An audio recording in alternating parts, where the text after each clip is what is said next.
stitched up. Yeah, Let's yeah. talk about, the battle scars after this one. Yeah, just had to wait for the doc. Me and Tyler, we both bloodied each other up pretty good, so had to wait a little bit to let him get stitched up, and then I had to get stitched up. The area was a little too dark, but docs made it happen. Correct me if I'm not mistaken, PFL debut tonight, right? Yes, sir. PFL debut. I mean, how did that feel? Obviously, you've been doing your thing for a second and you've had fights under your belt, but obviously, anytime you're part of a big promotion, it's got to feel a little bit different going into it. Yeah, I mean, it definitely felt different because there was a lot more attention for this one. People were hyping this one up. It's on ESPN Plus. A lot of people were just like, bro, you're on ESPN Plus. And people that have known me for a while, they've just gotten more excited, more family reaching out. And it's family that's always reached out for my fights, but they're just like, when you have ESPN on something, it adds to the magnitude of the moment, and you just got to rise up. So I looked at it like any other fight. If me and him met each other in the parking lot and we had to fight, I'd do the same exact thing. This time it was just PFL, and I just brought it, man. Talking about the fight, how did you feel about your performance out there? Honestly, I felt good about it. I've been doing a lot of sports psychology work, and one of the things that you notice with like some of the best athletes in the world, they don't get super tied to like the outcome. They're enjoying themselves. They're kind of letting what they say like player two take over, and they're just having fun. And that was one of the things that I wanted to do. Just go out there and have fun, show exactly what type of fighter I am, and show that it's like, hey, there's a new fighter here. You guys, maybe some people haven't heard of me, but after tonight, you guys know who the fuck I am, and you know what I bring when I go in there. Because Tyler's no joke. And the showcasing, the showing that I just had shows exactly how good of a fighter I am. Obviously, now being part of PFL, the question, like getting into that tournament, do you feel like you put enough of a statement out there to say, like, hey, keep me in consideration, alternate, or even just the main? Hell yeah. Hell yeah, I want to be in that tournament, man. I want to make some bread. I want to fight the best fighters in the world. I want to show them exactly who Jean-Pierre St is. The too much is here, all that. It's like I want to be in the tournament. So PFL, I hope y'all like that. That was the first fight of the night. Brought that shit. Bring me back. I'm just going to keep getting better. You guys had an interesting moment there at the end of the fight. What was that all about? Were you guys like angry at each other still? Was it friendly, or you couldn't really tell like what was kind of like the vibe? That was pure love of the game, man. That was just competition in its rawest, purest form. Primal shit right there. If like for some that don't know, I actually fought Tyler back in LFA 2017. I made my LFA debut against him. First time I fought on national television, and we've trained together since then. For my past two fights, he actually was one of my main training partners, and I don't know, it's like I just felt it.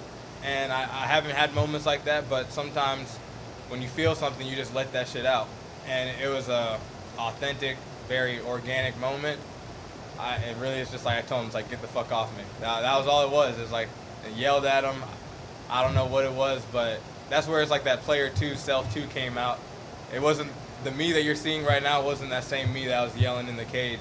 I just let him do his thing, and then I come back after. And this was at a catch weight of 175. What was the reasoning for that? I don't know, 170. That's just how it was offered to me, and I ain't gonna say no. It was like, hey, I don't have to cut those extra 5-6 pounds. Cool, but I had asked. I was like, is this already like a done deal? They're like, yeah, they're offering it to you as a catch weight. So why would I say, yeah, sure. I was just curious because I know you fought at 170. Yeah. Combat Night 170 champ. So shout out to them. They got me ready for PFL. How did you feel when it was going to the decision at the end with yourself? How did you feel ready? I was pretty confident. Granted, I don't have many decisions. Most of my fights are finishes. He's a hard guy to finish, honestly. I finished him the first time, wasn't able to finish him this time, but I also felt that I was a lot more technical and smarter with my approach. I was listening to my coaches, Mike Biggie Rhodes, Julio, and Bubba, and just hearing everything that they were saying, and I try not to lose myself. I have a fight where I lost myself and it didn't work out too well for me, so I was just staying composed, and I felt like I did a lot of damage, lit him up on the feet, controlled the center of the cage, and then when we went to decision. I was like, I think I got it done. You know, he got one takedown on me and didn't do much with it. And I was dinging him up from time the bell started to the end of the fight. What have you learned the most if you look back at the first time you guys fought? Obviously, many years have gone by, but facing him now, what have you learned the most about yourself as a fighter from that first matchup since the night?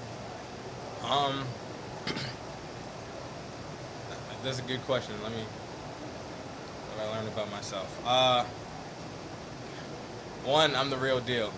I used to second guess myself a lot, and it was because I trained with killers. When I was up at Rufus Sport, like Mike Biggie Rose right there, Ben Askren, Gerald Mearshart, like Ricky Glenn, Anthony Pettis, a lot of high-level guys, and I was the new kid on the block. You know, I was the young kid getting beat up, Bilal Muhammad, a lot of great names out there, and I didn't believe in myself like that. I knew I could, you know, I felt like I could do my thing a little bit, but then I'm like, I'm nothing like these guys. And from that fight till now, I feel like I've grown in a sense that I know how good I am. I know I can not compete, I can dominate great fighters. And a lot of people talk about, oh, I can compete with the best. I don't want to compete with the best. I want to beat the best. I want to destroy the best. I want to take the hearts out of some of the best fighters, make them look at it, and it's like, you're human, and I'm about to crush you. Can you speak to that aspect of the sport of maybe how you learned more about yourself in a positive through the dark days of training and the hardest times in training camp? How you found out the better about yourself? It took me a long time. Professional help actually is what helped me get there, in a lot of anime. I watched a crap ton of anime, and you know, a lot of that is really about just like self-growth, inner reflection, and just learning how to believe in yourself, go through trials, tribulations, and all those things help you. And I think your Smart Cage performance today showed that you're worthy of being in this tournament. Next year, if you get that call, what is the PFL getting in you, not just inside the cage, but as a personality, as a brand, and as a fighter in their World Tournament next year? I mean, I'm the funniest fighter in MMA. I have the best social media. They're going to get a lot. You know, best chef, best looking, best content, whatever you want, I can do it. I can speak well. I can make funny videos, serious videos, all of it. I'm all around just an entertainer and a dog when I get in that cage. But one thing I did want to go back to is about like growing as a fighter. I'd say also my wife, Ella, she's a big part in how I've gotten to here. She never allowed me or allows me to like second guess myself, always believes in me. I'm not allowed to second guess myself in front of her. She's very big on like, hey, like stop that right now. You know how good you are. You have some of the best fighters in the world who talk highly of you. It's like, don't disrespect yourself in my face. And that's been a big part. And I don't think that I'd be here if it wasn't for her. Last one for me. You talk about the cooking, talk about being a chef. What does a victory meal look like for you on social media and in the kitchen? Honestly, I am probably about to make the curry from One Piece that Sanji made. It's one of the videos that blew my Instagram up. And I'm really craving it. I might have to redo that video because I think it's almost been a year, or right before a year, under a year since I made that video. So I think I'm gonna have some curry, you know, and then definitely some Haitian food. Congrats, man. Thank you, appreciate it.